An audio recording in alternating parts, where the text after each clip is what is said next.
So user experience, also known, that is horrible user experience, also known as UX. It's a critical aspect of any app, right? It can greatly impact the success or failure of a product.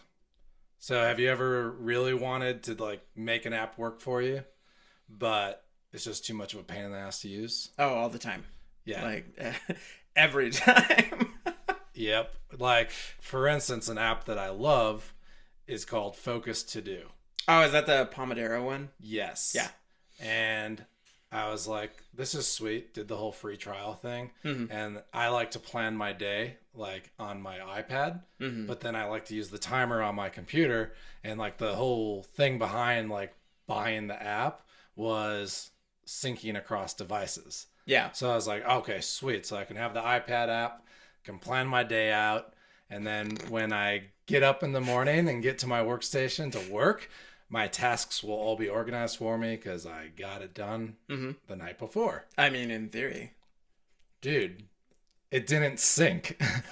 It was like, I just bought this app for like 20 or 30 bucks.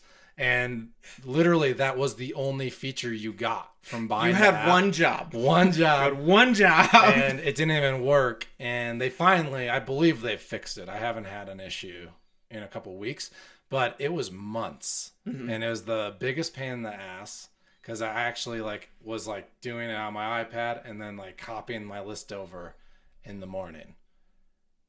Yeah, that sounds like a pain. And I love the app, but like just a little thing like that yeah, it turns you off. could make me almost not ever want to open the app again. And that's what happens to a lot of people. They meet that resistance, is what it's called. And then they go, well, fine, screw this. I'm just not going to use your app anymore. And they go download some competitor, something else. That reminds me of, like, one of them was Bounty Tasker, but I'm big into gamified productivity apps because I like to make things fun. That's kind of my whole job. So I like making things fun. I like trying to bring myself more engagement because I'm more likely to actually do things. The problem, though, is a lot of these gamified productivity apps are just so hard to use. Like, it's just annoying. It's not, hey, we're going to make a game out of this and it's going to be fun. You enter tasks, and then you have to describe the tasks, and then you have to assign points to the tasks, and it becomes this whole big thing. And this one action that was supposed to be fun, I was making a game out of a task, has turned into its own task, and it kind of shoots the whole app in the foot. You become a scrum master. Yeah, and it's not of your own life, and it's not fun. No, it's not fun at all. And it's like the barrier is there, and it's a pain, and I don't want to use it anymore. So I end up going back to other apps that are built specifically for product management and tasks. But I really want to use those gamified things. They just make it too hard to use. Some other apps, like a lot of blockchain apps, honestly. Yeah, people struggle with making the barrier to entry. Like, it's difficult, right? Yeah. But no one's really figured out a good way to make it simple. No, and that's the $1 million question, is how do you make it simple? Yeah. I mean, back when we were doing more blockchain stuff, like 4 years ago, I guess. It might be. Somewhere around there. That ages us. Oof. Ages you. But anyways, that was the big problem that everyone was running into. And I think it's gotten a little bit better with things like Polkadot and other services built like multi-chain technologies that make it easier. Mm-hmm. But you've always got this pain of setting up a wallet, and like even in your browser, that's one big thing that I'm looking at is blockchain games, where to play a game, first off, you have to play the game in your browser. Then you have to set up MetaMask. Then you have to connect MetaMask to this special coin that isn't normally listed. And it's like a whole process. And for someone who just wants to play a game, that is so not happening. Right. Like if you're not a full-blown blockchain enthusiast, you're not going to go through that to play the game. Yeah. And in my opinion, that's one of the reasons why most blockchain apps and products and games aren't taking off like everyone expected them to. It's too hard. It's just too hard. Yeah. So, like, a lot of that can be solved with good UX. And it's not just like blockchain and these big major things, even some mindfulness apps. I mean, I don't think you might be able to see it, but I've got a VR headset up there and I've got a bunch of mindfulness, yoga, meditation apps. Some of them are just a pain.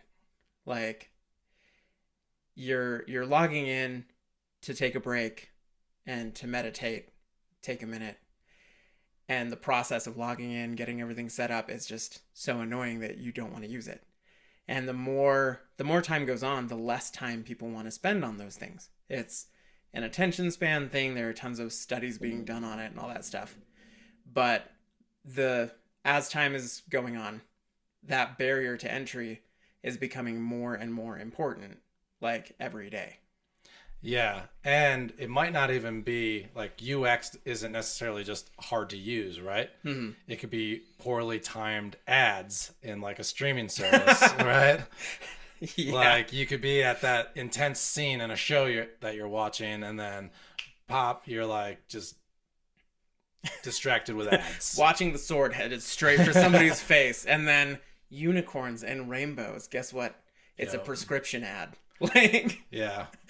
And then like to even continue down the streaming road, poorly timed ads or just like syncing or tracking like where you are in a series or like where you left off in the middle of an episode. Oh, yeah. How irritating is it if it doesn't actually remember where you left off? I want to scream every time I use Prime Video. Like, flat out. It makes me so angry. Yeah. And like it's an easy service to use, right? But just that little thing, it kind of like is the focus app, focus to do. Yeah. I'll be like into season 6 of something and I'll sign off, turn off my TV. The next day I'll come back and I'll be expecting, okay, well, I was in season 6, episode 3. And it serves me up, here's episode 1 of season 1. And I'm like, what the Yeah. This is not hard, guys. It really isn't.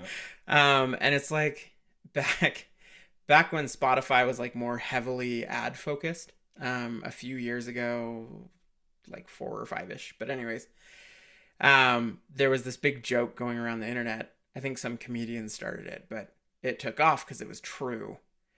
And the punchline was that there's nothing more unsettling than the Spotify ads. Because he'd be in the shower with music playing, and as he's wiping himself down, he'll hear LeBron James go, "You know what makes me thirsty?" I actually wish I remembered that because that's hilarious. Oh, for real. But the whole art of user experience focuses on taking these annoyances and just avoiding them entirely. Because it's kind of the practice of looking at things from the user perspective, giving them the easiest path to success, and providing them the best experience possible, which obviously is implied by the name. But from ad timing to pricing, and even things like how are our users going to pay us, this covers that. I mean, for example, they're not to rag on Mr. Bezos too much, but because I don't want to get sued.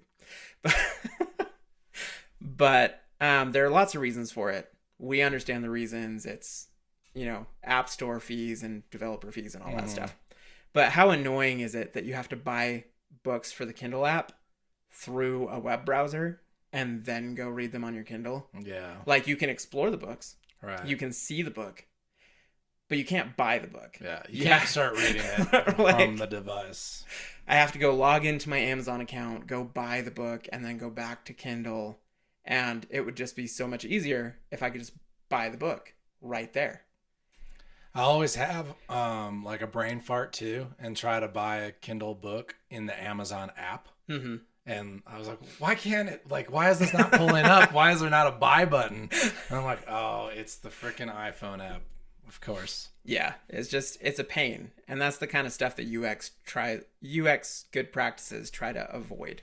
So there are several reasons why you should care about your app's UX. Like we just kind of discussed all the pains, right? So user satisfaction is huge because a well-designed app with good UX will ensure users are satisfied with your product. And that means they're more likely to have a positive, or no, they're more likely to recommend your app to friends and come back and continue using your app because retention's hard. Yeah. And that, like, the satisfaction leads into engagement and retention. And like with engagement, you know, good UX can increase your engagement with that app. That's how long people are actually in it, how much they're actually using it. If it's something you hate using, you're going to be in and out. You're going to be in and out as fast as possible. Yeah. And you're going to be looking for an alternative as fast as possible. Quick question. Huh. When you're stuck using Jira as a task manager, do you hang out in the app or do you go in there just to move a task and you're out? No, I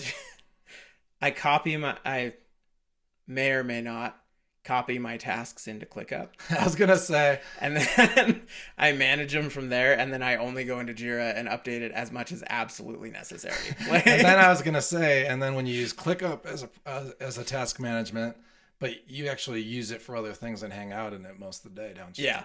Like, it's fine. It's like, all there. we use it for task management and like documentation and notes. And like, we almost like, if we didn't have Slack, we would probably communicate through ClickUp. Can we communicate? I think you can. Huh. You can have chat windows. I'll have to go look at that. Yeah. Or, I mean, Slack's fine. Like, I don't... But, I mean, that's the difference between like an app that doesn't frustrate you and an app that does. Yeah, for sure. And I mean, it's just so it's easier to understand and relate to. Like, it's not even just with apps. Like, if you go into a store, like, I don't know, a national retailer store that rhymes with fall apart, and you have a really bad experience in that store, like employees are hostile, everybody thinks you're stealing stuff, nobody's helpful, like, you're not going to go back. Right. You're not going to spend your money there. And it's the same thing with apps. Or, you know, you have a really bad experience with a doctor, you're not going to go back to that doctor, you're going to find a different one. And even if they're specialized and this is the only doctor that you can talk to in your area, you're either going to drive a decent distance to see somebody else, or if some other specialist shows up in the same field, you're moving. Yeah. And it's the same with your app. Even if you think you are dominating this one sector, if you have bad UX, people are going to move as fast as possible because, I mean, that goes into engagement and retention. But you know, you have to have that good experience or you're not going to keep people in your app and you're not going to keep them using your app over a long period of time. Right. And then using your app is retention, obviously. And like, just to go into that, it's not just about apps. There's these 2 tire shops. I've been to both that are near me, but they're like in opposite directions. And I've gotten a ton of punctures in my tires for whatever reason this last year. One place did it for free. They patched my tires and blah, blah, blah. Amazing, right? Like, I'm always going to give that place my business. I'll probably even buy tires from them just for like a $5 effort, right? Yeah. Another place, I thought they were the same place because they were like under the same like franchise name, charged me $50. What? So like, I will never give that business, that tire shop, my business because like, what?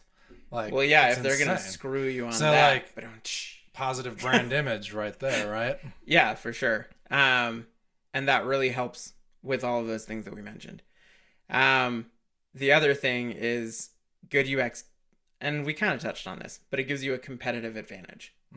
Like, if you are the app that people absolutely love to use, they're not looking for other alternatives, and they'll stick around, and it's more of a, if you're having a bad experience, people are looking for a reason to leave. If you're having a good experience and people love your app and you're missing a feature or something isn't working, you're not having people bailing on you. They're going to email your marketing department or submit tickets or requests or whatever and say, hey, is there any way we can get this thing? It would be really cool if I could do this from your app and this competitor does it, but I love you guys. Yeah. And so you get that loyalty and that competitive advantage from providing good experiences, just like you were talking about with the tire. Like, hey, I need a new tire set. This other shop charged me $50 to fix a puncture, but you guys did it for free and it was amazing and great. So I need new tires. I trust you guys. What can I do? What can you do for me? So like a thing that might have cost them like $15 for like the employee and the part, they're now getting $1,000 from me when I need a new set of tires. Yeah, exactly. So a good UX can have a significant impact on the success of your app or your company. So investing in UX design can mean, success or failure for your product or business. Yeah, that can be the line. So we've talked about all the bad things, right? What makes a good user experience? Well, the first thing is your app should be self-explanatory. Like, most people have used these apps that have guided tours that, you log in for the first time and it shows you where everything is. And those can be okay, but they can also be a red flag because, you want the users to understand your app. You want to make sure that they're aware of everything that's there. But it also can mask how complicated an app has become and how hard it is to use. And you're saying, well, I'm going to walk you through this whole process to use our app so that you take the happy path here. And we're just going to ignore all the annoying things that 6 months down the road, you're going to realize they're there and you're going to be pissed. Dude, if those onboarding tours go too long, my ADHD kicks in. Yeah. I'm like, maybe I don't want to use this app. Like, I just automatically assume it's too complicated and I don't want to waste my time learning it. Oh, for sure. Like, honestly, good UX. Hey, sorry, we have some weird microphone feedback for the next 3 minutes. This is like a joke. If you have to think about it, it's probably bad. Yeah. Like, I agree. If you've ever had somebody explain a punchline to you, it's probably not funny fun. because back in 1673, it's a bad joke. I feel like onboarding tours are okay if it's like profile setup. Yeah. But outside of that, if you're walking through features and how to use it, I think it's too much. Like, if you can't get the point across with a little tooltip pop up, you probably have to think about it, rethink it. Yeah. Small, simple things. Sure. Yeah. Guided tour is great. You highlight, hey, this is your account button. And it could just be because you're not familiar with what the icon even means. Yep. So a tooltip is nice. Yeah. But not a whole interactive walkthrough tour that's going to take 10 But minutes. what they can mask is overly complex menus and systems. There are a bunch of apps that I've used where I need this feature and it's embedded 6 menus down in this weirdly titled section. And the guided tour says, just go over here. This is super easy. No, it's not. Yeah. If you had to walk me there for me to find something that is important to me as a user, it might be a sign of bad UX. Yeah, exactly. So there's that. Another big thing is making sure that your UI components work. Because you don't just tapping a button that doesn't do anything? Exactly. Yeah, I mean, hell, even trying to set this up, I tried it through YouTube just to try something new. And on my phone, it synced to my TV. It was saying, hey, I'm playing YouTube through your phone onto the TV. And there was a button that said loop. Yeah. And that's what I set it to. And I said, okay, turn on loop. And I'm watching and it didn't loop. And so I'm sitting there mashing this loop button and turning it off and on. I closed the app, reopened it, and it said it's on. Yeah. It just didn't work. It doesn't work. And there is nothing more frustrating than that to a user than hey, I'm using this feature and it just does absolutely nothing. Especially when it's toggling. Yeah. So you're well, I don't know. Oh man. Yeah. So the next thing, so it should be self-explanatory. Yes. Apps should be clean, easy to use. That's a major UX principle. The other thing is it should be fun.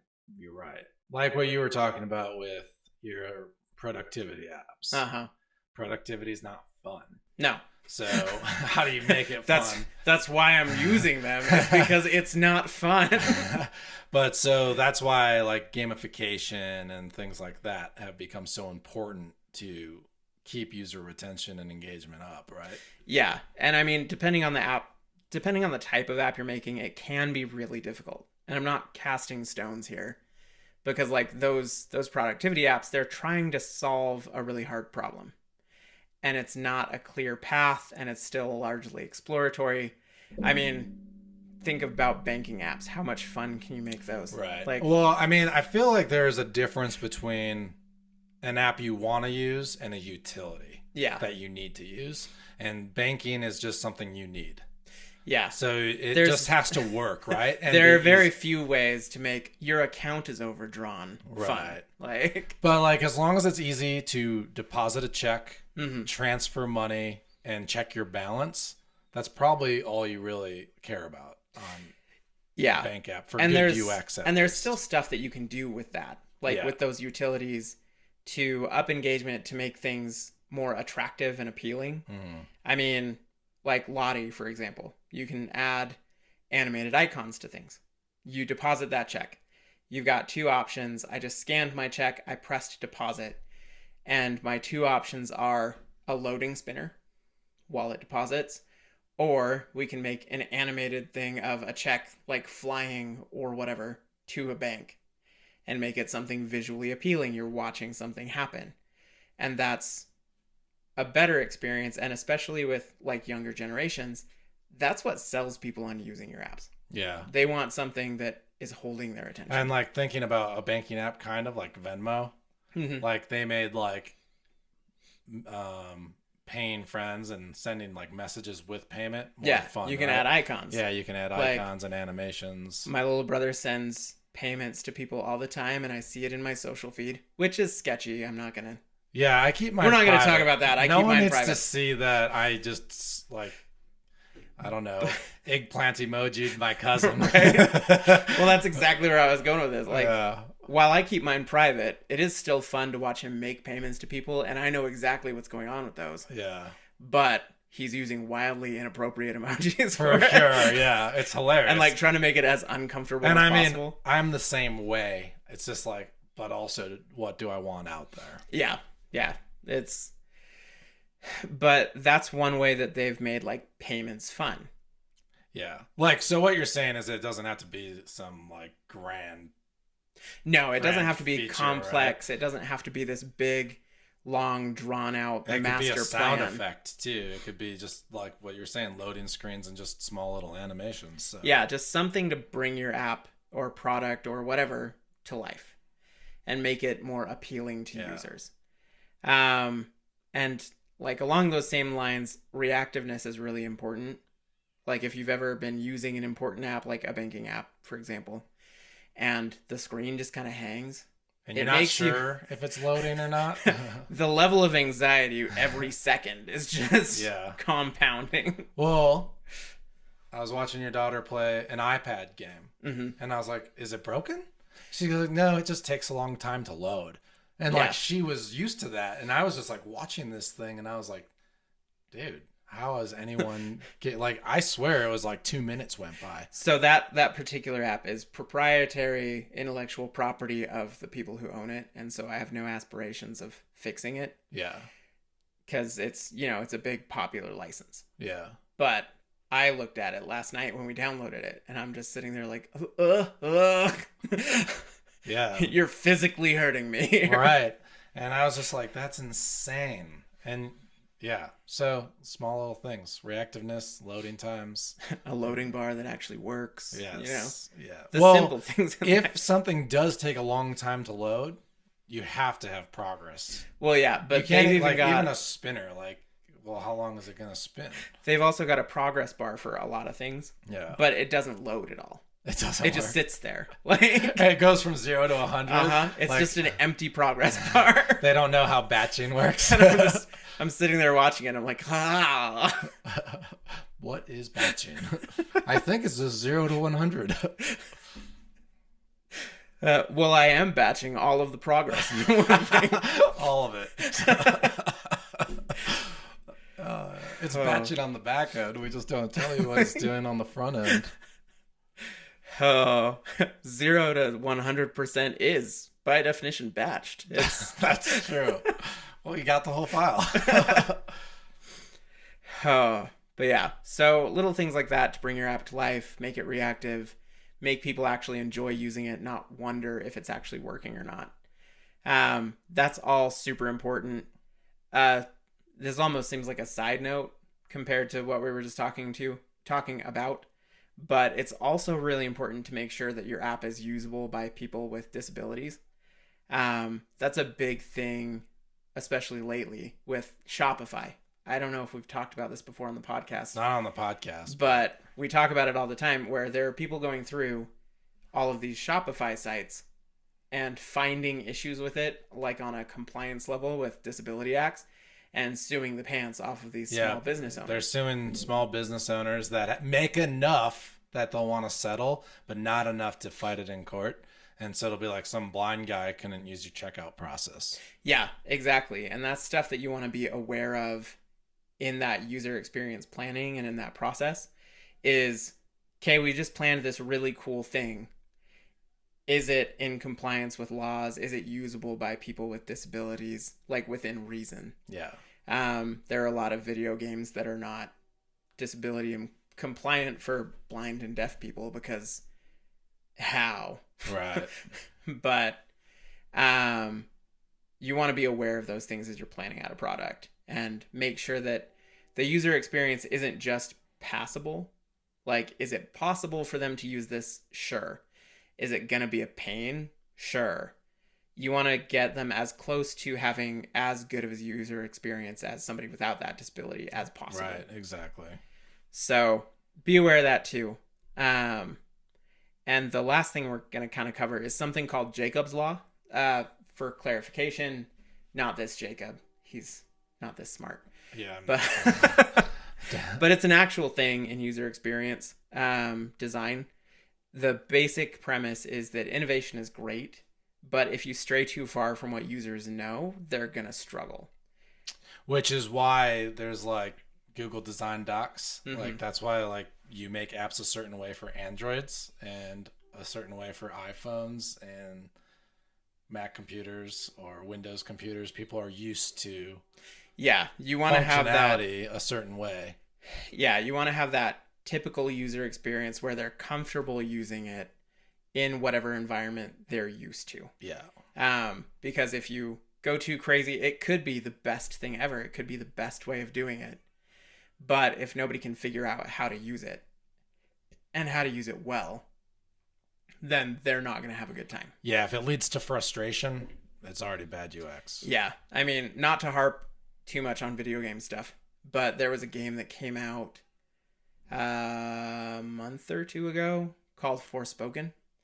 And it had all of the hype. Everybody was excited. This was going to be amazing. A groundbreaking RPG.